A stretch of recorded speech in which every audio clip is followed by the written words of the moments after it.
Hello viewers, আসসালামু আলাইকুম। তো ভিউয়ার্স, যারা ভিডিওটাতে ক্লিক করেছেন, তারা যদি এই ভিডিওটা সম্পূর্ণ না দেখেন তাহলে অনেক কথা মিস করে যাবেন। তো আজকের এইখানে আমি আপনাদেরকে যেসব কথাগুলো বলবো এগুলো খুবই গুরুত্বপূর্ণ কথা।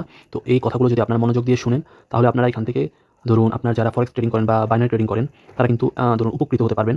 তো আমি এখানে আপনাদের এখন কিছু শিখাতে আসি নাই। আমি আপনাদেরকে বলতে এসেছি, যদি আপনারা এই কথাগুলো মানেন তাহলে কিন্তু আপনারা বাইনারি ট্রেডিং বা ফরেক্স ট্রেডিং থেকে একটা নিজের ক্যারিয়ার বিল্ড করবেন। তো আমি আপনাকে প্রথমে একটা কথা বলি যে আমরা কেন ফরেক্স ধরুন ট্রেডিং এ এসেছি। আমরা তো মাসে ৫,০০০ ১০,০০০ টাকা কামানোর জন্য ট্রেডিং আসিনি। আমরা ট্রেডিং এসেছি কেন? তো ট্রেডিং এসেছি হচ্ছে নিজের শখ পূরণ করার জন্য।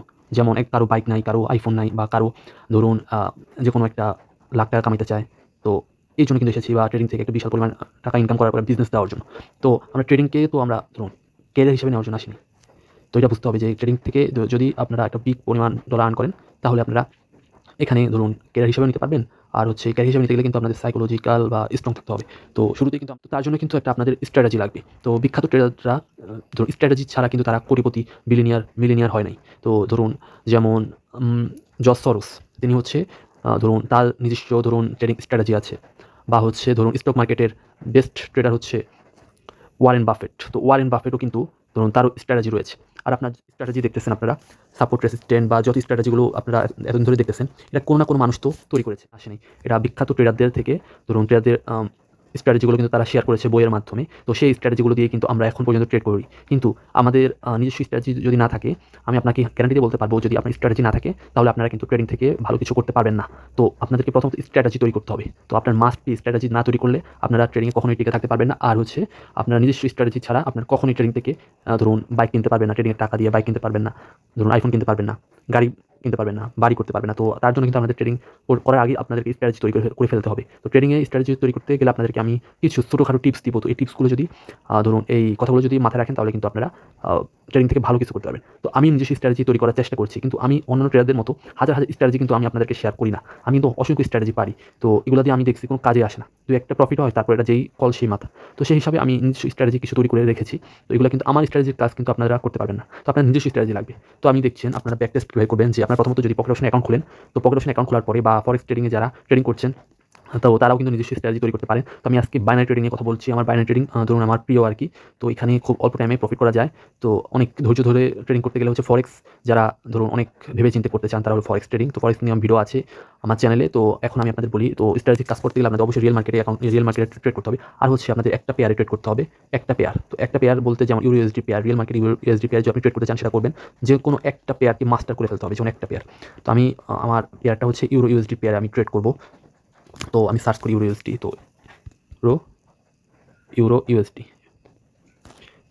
ইউরো ইউএসডি মার্কেট মনে হয় এখন অফ আছে। আমি অন্য ধরুন অস্ট্রেলিয়া আর কানাডার এই কারেন্সিটা দিয়ে আপনাদের দেখাই যে আপনারা যদি ব্যাক টেস্ট কীভাবে করবেন, যে আপনারা নিজের স্ট্র্যাটেজিকে বাহির করবেন আর কি। যেমন এই মার্কেটটা আপে গেল, হ্যাঁ, তখন আপনি ধরুন ডেমোতে একটা বাই অর্ডার করলেন। তো এখন বাই অর্ডার করার পরে যদি দেখেন এটা লস হয়েছে, আপনি একটা খাতা কলম নেবেন। তো খাতা কলম নিয়ে লিখবেন যে আমি এইখানে একটা ধরুন বিগ ক্যান্ডেল তৈরি হয়েছে। তো বিগ ক্যান্ডেল তৈরি হওয়ার পর আমার এটা প্রফিট হয়েছে, দ্বিতীয় ক্যান্ডেলটাও বড় হয়েছে। তো এটা লিখে রাখবেন। তারপরে হচ্ছে পরবর্তীতে কয়টা ক্যান্ডেলের পর এই চতুর্থ ক্যান্ডেলটাও যেহেতু বাইতে গিয়েছে, এটা কিন্তু লিখে রাখবেন। সব কিন্তু আপনি লিখে রাখবেন। তো লিখে রাখার পরে সেই লেখা থেকে আপনারা নিজস্ব চিন্তা দিয়ে একটা স্ট্র্যাটেজি তৈরি করবেন। আমি আপনাদেরকে বলি একটা কথা, যে আপনারা ধরুন এখানে যে মার্কেটটা, এইটা হচ্ছে রিয়েল মার্কেট। তো এখন এই মার্কেটে আমি আপনাদের একটা কথা বলি, যে ওটিসি মার্কেটে কিন্তু আপনাদের স্ট্র্যাটেজি কাজ করবে না। কারণ ওটিসি হচ্ছে ধরুন ব্রোকারের কিছু ইয়ার মাধ্যমে তৈরি হয় আর কি, যে ব্রোকারের ম্যানিপুলেট করে আর কি, ব্রোকারের অ্যালগরিদম। তো তাই আমি ওটিসি মার্কেটের কথা বলবো না, আমি রিয়েল মার্কেটের কথা বলছি। তো এখন আমরা দেখুন এটা হয়ে গেছে আর কি। তো আপনার মার্টিঙ্গেল মেরে দিলেন, ধরুন দুটো মার্টিঙ্গেল মেরে দিলাম। তো আপনারা লিখে রাখবেন, প্রত্যেকটা ট্রেডের কী ঘটছে সব লিখবেন, বসে বসে লিখবেন সব। তো লিখে আপনারা নিজস্ব চিন্তা দিয়ে তৈরি করবেন। আর হচ্ছে ধরুন আপনারা ড্র করবেন। তো ড্র করার পরে ধরুন আমি ভ্যারিয়েবল ড্র করলাম একটা। তো ড্রপের ভিতরে আপনার ছোটোখাটো কিছু সাপোর্ট রেসিস্ট্যান্ট তৈরি করলেন। যেমন হচ্ছে ছোটোখাটো এখানে দেখুন, এখানে সাপোর্ট হলো। তো এই যে ক্যান্ডেলটা বড় হলো, এটা লিখবেন। তো বড় হওয়ার পর আমি এখন সেল অর্ডার করলাম।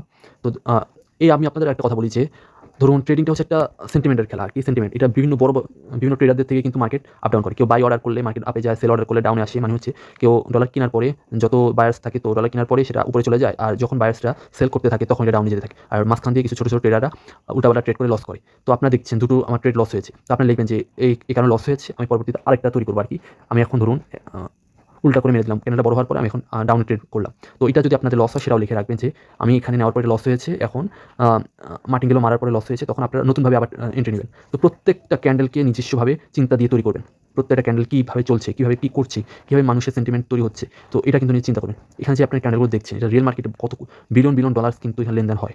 তো বড় বড় ব্যাংক আছে, বড় বড় বিজনেসম্যান আছে, তারা কিন্তু মাঝে মাঝে পেন্ডিং দিয়ে রাখে। তো পেন্ডিং দিয়ে রাখার কারণে মার্কেটটা উপরে চলে যায়। তারপরে তারা কিন্তু সিস্টেম করে ধরুন ম্যানিপুলেট করে ফেলে।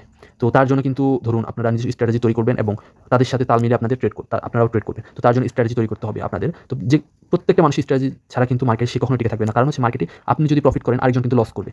আবার আরেকজন প্রফিট করলে আপনি লস করবেন। তো তাই নিজস্ব স্ট্র্যাটেজি তৈরি করলে আপনি কীভাবে মানুষের টাকাগুলো বা মানুষ থেকে ধরুন নিয়ে নিবেন। তো এটা হচ্ছে যে কোনো ট্রেডিংয়ে যান না কেন, ফরেক্স হোক, বাইনারি হোক, ক্রিপ্টো হোক, তো মানুষের টাকা দিয়েই মানুষের সাথে করতে হবে আর কি। যেমন আপনার কাছে ব্যালেন্স আছে, আপনারা কেউ লস করলে তো আপনি প্রফিট করতে পারবেন। তো তার জন্য আপনাদের স্ট্র্যাটেজি তৈরি করতে পারেন, তাহলে কিন্তু এভাবে চিন্তা করবেন। তো চিন্তা করার পর ধরুন এই মার্কেটটা এখান এইটুকুর ভিতরে কিন্তু আপ ডাউন করছে।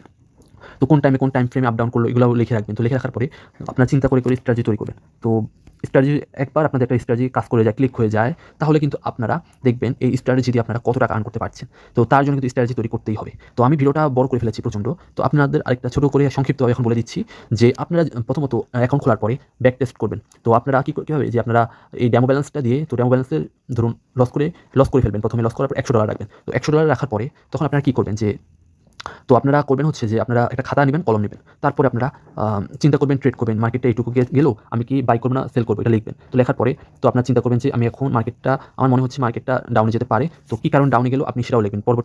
দ্বিতীয় ক্যান্ডেলটা কী আসলো, তৃতীয় ক্যান্ডেলটা কীভাবে কী নিয়ন্ত্রিত হলো, তো সবগুলো লিখতে থাকবেন। তো প্রতিদিন যদি 1 ঘন্টা করে যদি আপনারা লিখতে থাকেন, তাহলে আপনাদের নিজস্ব স্ট্র্যাটেজি আস্তে আস্তে বিল্ড করে ফেলতে পারবেন। কারণ হচ্ছে যে আপনারা তখন আপনার প্রত্যেকটা ক্যান্ডেলের সেন্টিমেন্ট ক্যান্ডেল কেন আপ ডাউন হচ্ছে পুরো বুঝতে পারবেন। কারণ হচ্ছে কেউ বাই করলে তো কেউ সেল করে। তো অনেক ভালো ট্রেডাররা আছে, অনেক কোম্পানি রয়েছে যে পেন্ডিং দিয়ে রাখে। তো পেন্ডিং দিয়ে রাখার কারণে মার্কেটটা ওই পেন্ডিং পর্যন্ত যায়। তো তার কারণ কিন্তু আপনাদেরকে প্রত্যেকটা ক্যান্ডেলের সিস্টেম সম্বন্ধে, সেন্টিমেন্ট সম্বন্ধে কী ঘটবে, কী ঘটতে পারে, সব কিন্তু আপনারা লিখবেন। প্রতি 1 ঘন্টা করে যদি আপনারা জাস্ট একটা পেয়ারে আপনারা লিখবেন, ট্রেড করবেন। তো এই ফরেক্সেও কিন্তু একটা পেয়ারে আপনারা ট্রেড করবেন, একটা পেয়ারই বাইনারিতে ট্রেড করবেন বা ফরেক্সে ট্রেড করবেন, আর লিখে রাখবেন। প্রত্যেকটা সিস্টেম লিখে রাখার পরে সেখান থেকে আপনারা নিজস্ব চিন্তা দিয়ে আপনারা কিন্তু বাইনারি ধরুন স্ট্র্যাটেজি তৈরি করে ফেলতে পারবেন। অসংখ্য স্ট্র্যাটেজি তৈরি করবেন, সেই স্ট্র্যাটেজি দিয়ে আপনারা মার্কেটে নামবেন। তো রিয়েল মার্কেটে সেই স্ট্র্যাটেজি দিয়ে নামবেন। তো অ্যাপ্লাই করবেন, অল্প অ্যামাউন্ট ডিপোজিট করে অ্যাপ্লাই করবেন। তো দেখবেন যদি অ্যাপ্লাইগুলো কাজ করে, তো প্রথমত আপনাদেরকে ধরুন ডেমোতে যদি সাকসেস হতে পারেন, তো ডেমোতে যদি সেই স্ট্র্যাটেজি আপনার যেসব স্ট্র্যাটেজি দীর্ঘদিন ধরে চিন্তা করে প্রত্যেকটা ক্যান্ডেল সম্বন্ধে আপ ডাউন কীভাবে করছে সব লিখে রাখার পরে, তাহলে কিন্তু আপনারা তখনই নিজেরা বুঝে যাবেন যে ক্যান্ডেলটা কখন কী ঘটতে পারে, কী ঘটে যেতে পারে, আমার কি এইটুকু রিস্ক নেওয়া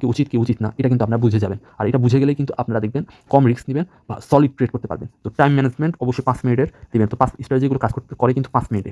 5 মিনিট মানে হচ্ছে বেশি টাইমে। তো আপনার ফরেক্স স্টাইলে করবেন, যারা বাইনারি করেন 30 মিনিটের এন্ট্রি নেবেন বা 1 ঘন্টা এন্ট্রি নেবেন, তাহলে আপনাদের স্ট্র্যাটেজি দেখবেন কি ধরুন যে স্ট্র্যাটেজিগুলো কাজ করবে সেগুলো কিন্তু কাজই করবে।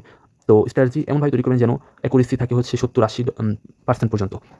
তো আপনার প্রফিট রেশিও, তাহলে কিন্তু আপনারা দেখবেন আপনার একটা স্ট্র্যাটেজি যদি সাকসেস হয়ে যায়, তাহলে কিন্তু আপনারা ট্রেডিংয়ের আর পিছু ফিরে তাকাতে হবে না। তো 1-2টা স্ট্র্যাটেজি বানিয়ে ফেলবেন, তো যেকোনো স্ট্র্যাটেজি কাজে লেগে যেতে পারে। তো এভাবে কিন্তু আপনারা খুব সহজে বা খুব ডিসিপ্লিন মেনে ট্রেড করবেন। তো মানি ম্যানেজমেন্ট ফলো করবেন। মানি ম্যানেজমেন্টটা কিন্তু আসল। তো এই মানি ম্যানেজমেন্ট দিয়ে কিন্তু আপনাদের ব্যাকআপ হিসেবে রাখতে হবে। আর নিজস্ব ইনকাম সোর্স তৈরি করেন। তো নিজস্ব ইনকাম সোর্স তৈরি করলে কিন্তু আপনাদের কোনো চিন্তা থাকবে না, টাকা হারানোর পরে কী ঘটবে এটার ভয় থাকবে না। ব্যাক টেস্ট লস করবেন, তো ইত্যাদির মাধ্যমে আপনাদের যদি স্ট্র্যাটেজি এভাবে তৈরি করে ফেলতে পারেন, তাহলে কিন্তু আর্ন করতে পারবেন। তো ধন্যবাদ, আসসালামু আলাইকুম।